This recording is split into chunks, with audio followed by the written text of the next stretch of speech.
married into. But I'm very happy because it seems like the war on terrorism is going pretty well. Oh, yeah. Very well. Thank you, Mr. Bush. We have a lot of terrorists locked up in Guantanamo Bay, Cuba, and I'm very happy about this, but there's a lot of human rights groups, and they're complaining. They're like, oh, you're not treating them well. You're not feeding them well. You're keeping them locked up in a 6 by 8 foot cage. Let me tell you something.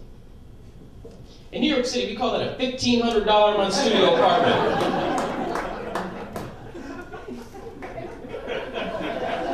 They have an ocean view, security, 3 square meals a day. That's a better deal than the Hamptons.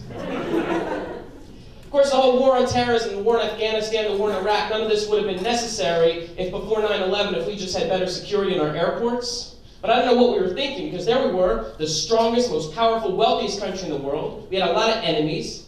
And yet our only defense against international terrorism was some $8 an hour Honduran refugee at Kennedy Airport asking me who packed my bags. Now, who the hell are we trying to catch here? The dumb terrorists? Yes.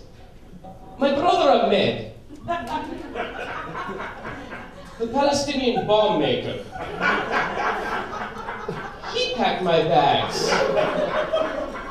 And he was just wondering, how many Jews are on my flight? Very curious about that.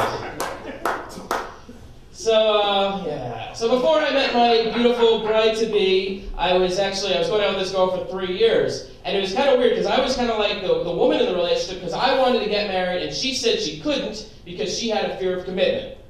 Which, I don't know, might have been good to know 3 fucking years earlier.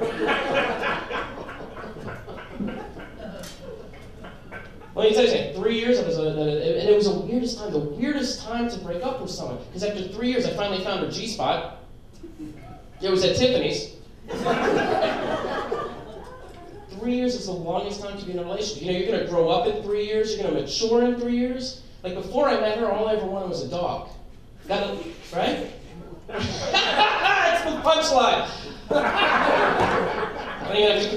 All I wanted was a dog. After we broke up, I was thinking, you know, I'm ready for a kid. Oh, I'll keep going. All I ever wanted was a kid. So long as I don't have to get stuck walking and feeding it. Thanks, guys, from the group. Keep here all week, try to feel it. Anyone like dogs? Anyone like dogs? I love dogs. I think dogs are awesome. I think it's very funny when people try to outsmart their dogs. Like a lot of people, what they'll do is they'll train their dogs to go to the bathroom on newspaper, so they don't have to take them outside for a walk. Yeah. Not a bad idea, until one Sunday afternoon you fall asleep with the New York Times on your chest.